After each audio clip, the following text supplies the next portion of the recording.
Known for her unusual beauty and endowed figure, Anita Ekberg caused a global sensation in the scenes of the 60s with her sensual acts. At the zenith of her stardom, she was still a star, desperately wanted on the cast of many directors, advertisements, and a long trail of outstanding men one could only dream of.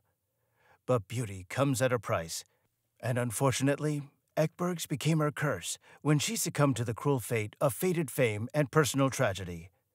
Her life turned from glamour to despair overnight, and she was soon drowned in the treacherous waters of Hollywood. In this video, we divulge how the once glamorous life of this icon turned into a shocking tragedy. Anita Ekberg, who used to be a model and a world-famous actress active in American and European films, was well known for her exceptional beauty and curvy figure. Anita Ekberg was sleek, at 5 feet 7 inches, and had good looks accentuated by a voluptuous figure, platinum blonde hair, cat-like blue eyes, and a deep, seductive voice. But her death only left behind a legacy of a bitter life. Widely branded a sex goddess, her roles in films, more often than not, needed her look more beautiful than to act, an image she tried to change but never could. In 1995, Empire magazine chose her as one of the 100 sexiest stars in cinema history. Throughout her career, Ekberg was compelled into a figure of sexual charm and was badly exploited. Even though she was born in Malmö, Sweden on September 29, 1931, she was an Italian actress. She'd become a star in the U.S. first, but it was in Rome that her marquee lights flared. She became a living, breathing representation of cinema that drove both men and women, avowed cinephiles as well as Sunday moviegoers, crazy. And it is in Rome, too, that Ekberg will call home ever since the 50s, never returning to her native Scandinavia. Of Swedish origin, Anita Ekberg was the sixth of 8 children and the eldest daughter of Gustav Ekberg, a warehouse boss, and his wife Alva. However, later in life, she would eventually fall out with her entire family. A situation so bad, she could only get in touch with just one sibling. Anita's upbringing was strict, and she left home as soon as she could, finding work in modeling. From there was no looking back for the blonde bombshell. As a youngster, she initially had no desire to be famous. She dreamed of getting married and settling down to a conventional life. Her childhood pleasure was to draw and fashion clothes. Much to her parents' distress, in her teens, she left school to become a fashion model. In 1950, 20-year-old Ekberg was crowned Miss Sweden, having been discovered on the street by a journalist from Vecko Revyen, a weekly that arranged the beauty pageant. The following year, Ekberg represented Sweden in the Miss Universe competition in the USA, despite speaking very little English. She ended up one of the 6 finalists, but unfortunately did not win the pageant. However, the participation earned her a starlet's contract with Universal Studios. This point was where Eklund's initiation into the world of fame began, but it was as if she had made a deal with the devil. In just 2 years, Ekberg had attracted enough attention to land her first film roles. As a starlet under Universal Studios, she was offered training in acting, elocution, dancing, fencing, and horseback riding, but she declined all but the last. In 1953, she had minor roles in several films, including The Mississippi Gambler, Take Me to Town, Abbott and Costello Go to Mars, in which she played a curvy guard on Venus, and The Golden Blade. Small, uncredited roles that only required her to be a decorative wallflower. Ekberg skipped many of her drama lessons, restricting herself to riding horses in the Hollywood Hills. Later, she admitted that she was spoiled by the studio system and decided to play instead of pursuing bigger film roles. Universal Studios dropped her after 6 months because of her preference for hobbies over work. But as beauty privilege would have it, it wasn't the end for Anita Ekberg. Now free from a Universal contract, she banked on her voluptuous physique and colorful private life, such as her well-publicized romances with Hollywood's leading men, to boost her popularity in the entertainment field.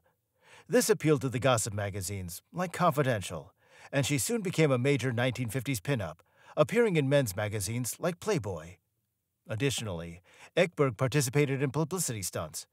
She once admitted that an incident in which her dress burst open in the lobby of London's Berkeley Hotel was prearranged with a photographer. In the 1950s, Ekberg toured Greenland with Bob Hope, entertaining American servicemen as a sex symbol. She also appeared on several Bob Hope TV specials, where her bombshell curves were fodder for Hope's jokes. Bob Hope introduced her as the greatest thing to come from Sweden since Smorgasbord, and joked that her parents had won the Nobel Prize for architecture. She was later signed by John Wayne's Bat Jack Productions. By the mid-1950s, after several modeling jobs, Ekberg finally broke into the film industry. She guest starred in the short-lived TV series Casablanca from 1955 and Private Secretary. Also in 1955, she had a small part in the film Blood Alley, where she appeared, if rather unconvincingly, as a Chinese woman, a John Wayne adventure film. You won't believe this was her first real speaking role in a feature. The same year, she appeared alongside Dean Martin and Jerry Lewis's comedy act in Artists and Models, directed by Frank Tashlin for Paramount. Her greatest opportunity came in 1956, when Paramount cast her in War and Peace, which was shot in Rome, where she played Helene Kuragin, the unfaithful wife of Pierre Buzakov. For a time, she was even publicized as Paramount's Marilyn Monroe. Ekberg won a Golden Globe, sharing the 1956 award for Most Promising Newcomer with Dana Winter and Victoria Shaw, but most of her roles focused on her face and figure. Within that year, she signed a deal with Warwick Pictures, the company of producers Albert Broccoli and Irwin Allen, who made films in England. During the mid-50s, she temporarily moved to London. She did her first British film, Zarak 1956, with Warwick Pictures, playing a native dancer who falls in love with Victor Mature's hulking Zarak Khan. Believe it or not, the film only left audiences wondering who had the bigger chest. The following year, Ekberg teamed up again with Mature for the thriller Interpol. Eventually, she returned to Hollywood to make a second film, Hollywood or Bust, in 1956, with Martin and Lewis once again. Director Frank Tashlin, who directed her in the 1956 comedy, claimed that Anita Ekberg's appeal lay in the immaturity of the American male, the breast fetish. There's nothing more hysterical to me than big-breasted women, like walking leaning towers, he said. And Anita Ekberg was indeed a teetering tower. She had the ideal height and possessed a considerable bust, of which she once said, "It's not cellular obesity, it's womanliness." She was fully aware that her allure was centered around her physicality. "I have a mirror," she said in the late 60s. "I would be a hypocrite if I said that I didn't know I'm beautiful." Her whispery voice and phonetic acting style, however, did not help her advance far beyond sex goddess roles, except for the rare exceptions of her role in War and Peace. But afterward, it was back to fare like Screaming Mimi in 1958 and Sheba and the Gladiator in 1959, before Federico Fellini rescued her from almost certain obscurity when he cast her in La Dolce Vita. This role was the twist that crowned Ekberg an international symbol of lush beauty and unbridled sensuality in the 1960s. After having spent 5 years in Hollywood, Ekberg found herself in Rome, which was where she met Fellini. When Ekberg arrived in 1958, the press said the number of hills in Rome had increased from 7 to 9. The Pope called her a danger to traffic. When Federico Fellini met the model actress in 1959 by the Spanish Steps in Rome, he had that sense of the marvelous, of a hypnotic stupor, of the disbelief one feels confronting an exceptional creature like a giraffe or an elephant. He didn't stop there, comparing her variously to a powerful panther playing the mischievous young girl, a lioness proud of her good health, and a shark emanating the heat of a summer day. It was as if her sexiness went beyond what was plausible for a human, and belonged rather to nature. Fellini cast Miss Ekberg in La Dolce Vita as a hedonistic American actress visiting Rome. Shot at a time when the Italian obsession with celebrity was at its height, she played Sylvia Rank, the most wonderful woman created since the beginning of time, an actress pursued by news photographers. It was a single moonlit scene in which she wades into the Trevi Fountain in a strapless evening gown, turns her face ecstatically to the fountain's waterfall, and seductively calls Marcello Mastroianni's character, a jaded journalist, to join her. When Anita Ekberg as Sylvia beckons for Marcello to join her in Rome's Trevi Fountain in Federico Fellini's 1960 classic La Dolce Vita, Marcello Mastroianni's character admires Anita Ekberg's form as if it were a work of art. An important moment for the male gaze, to be sure, but also the scene would cement Ekberg's place in history as a seductive sex symbol on the silver screen and a Hollywood legend. The famous scene highlighting the sight of the water caressing her impossibly voluptuous body was shocking for audiences in the 1960s. In fact, the Vatican condemned it, but the famously sharp-tongued actress was unrepentant. "I'm very proud of my breasts, as every woman should be," she once said. Nevertheless, the film achieved international success, and Ekberg became the biggest star in the business at that time and the #1 item on every grower's plate. Over the next decade, Anita Ekberg was the lead in more than 20 films. Although demure and innocent by today's standards, the scene caused a scandal and made the 29-year-old Swede a household name. As such, she was constantly hounded by the media, bringing every act of hers before and behind the scenes to light. Anita Ekberg's private life was just as tumultuous as her relationship with the media in general and the Swedes in particular.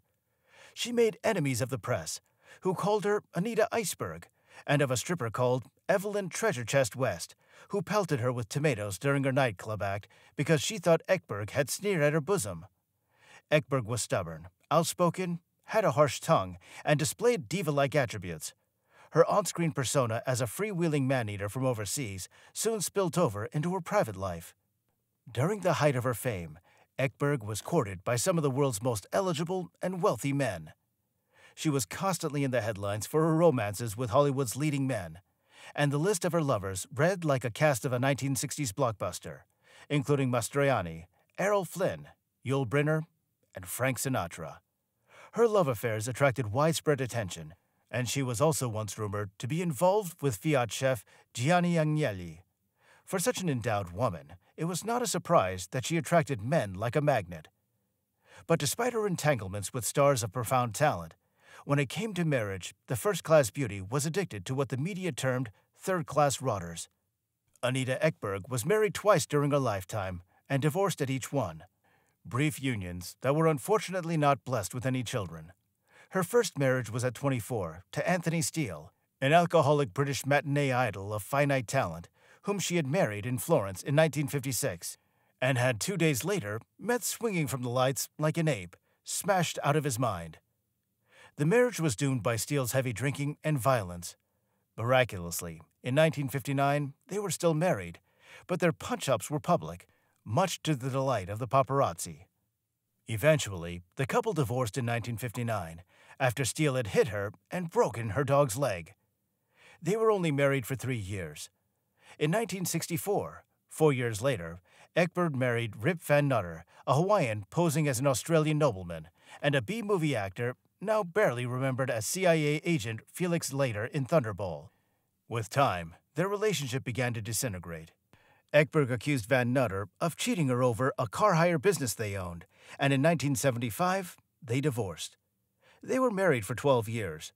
Shockingly, after they separated, Van Nutter emptied 3 of Ekberg's bank accounts, stole her yacht and outboard motorboat, also stole her villa, and emptied it of all of its art decor and furniture.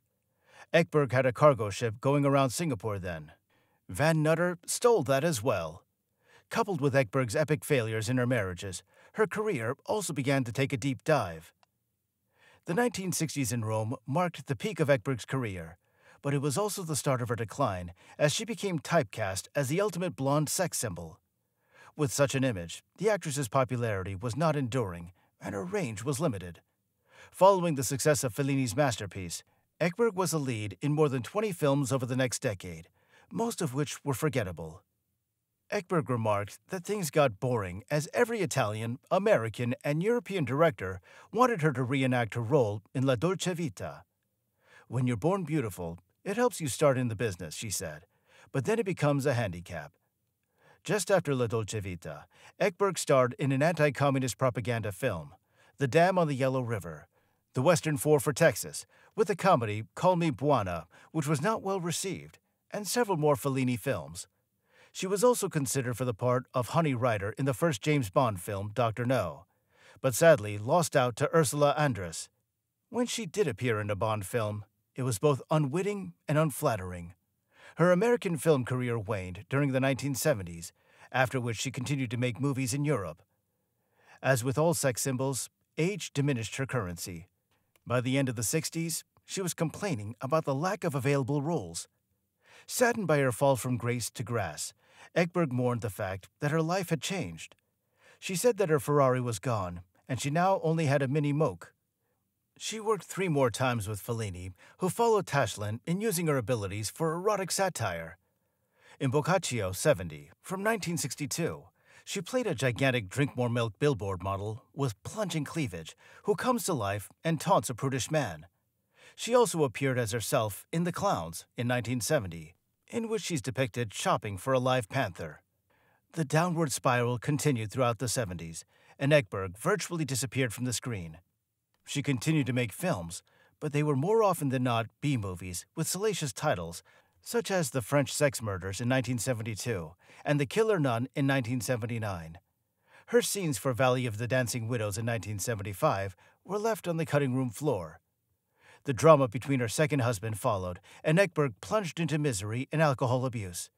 Her weight ballooned to 14 stone, and her once smooth voice became hoarse from tobacco. From that low point, she clawed herself back, buying an ugly villa in the hills above Rome, with a view of the sea and holidaying people as neighbors, and settled down to enjoy a long-running feud with Gina Lollobrigida, another sex bomb. 2 years later, her house was robbed, with the thieves stealing fur coats, jewels, and silver, the fruits of her once famous career. "My last 10 years have brought nothing but bad luck," Ekberg stated. In 1987, she made a brief comeback with Fellini's Intervista, a mock documentary about filmmaking, in which the director takes Mastroianni to her villa, and the two stars, both aged and bloated, look at their younger, livelier selves in scenes from La Dolce Vita. The film was well received, but most critics dwelled on the contrast between what she looked like then and 27 years later. In the blink of an eye, Ekberg's career completely wound down. Her last film credit was The Rogue Dwarf in 1998, and television was Beauty Center in 2002. In 2002, after 5 decades of making over 50 films in the showbiz arena, Anita Ekberg retired. The diva, who had created one of cinema's lasting moments, was long forgotten. The public only realized she had literally gone to the dogs when her Great Dane knocked her over, and she was hospitalized, penniless, in 2011. An incident that left her bound to a wheelchair for several years. In December 2011, Italian newspapers reported that the then 80-year-old Ekberg was destitute after spending more than 3 months in a Rimini hospital with a broken thigh. During this time, her home had also been robbed and damaged badly in a fire, forcing her to move temporarily into a care home. Having no means and no family to support her, a desperate Ekberg could only publicly ask for assistance to foot her bills. She appealed to the Fellini Foundation for financial help, but the organization couldn't support her. Despite having an eventful life, Anita Ekberg's final years were spent living in semi-reclusion in a run-down Italian villa outside Rome, where her only companions were her 2 pet dogs. Her tragic state was a far cry from the eternal party girl who had once declared, "I don't know if paradise or hell exist, but I'm sure hell is more groovy." On the 11th of January 2015, 83-year-old Anita Ekberg passed away from complications of illnesses. She had hoped to get better, but sadly, that didn't happen. "I have loved, I have cried, I have been deliriously happy. I have won, and I have lost." Anita Ekberg herself said about her life, both under and beyond the spotlight. Ekberg was once a girl with dreams. She rose to be a global star, earned greatly and lost greatly. And her story remains a legacy that will leave many pondering the essence of life. Thank you for watching.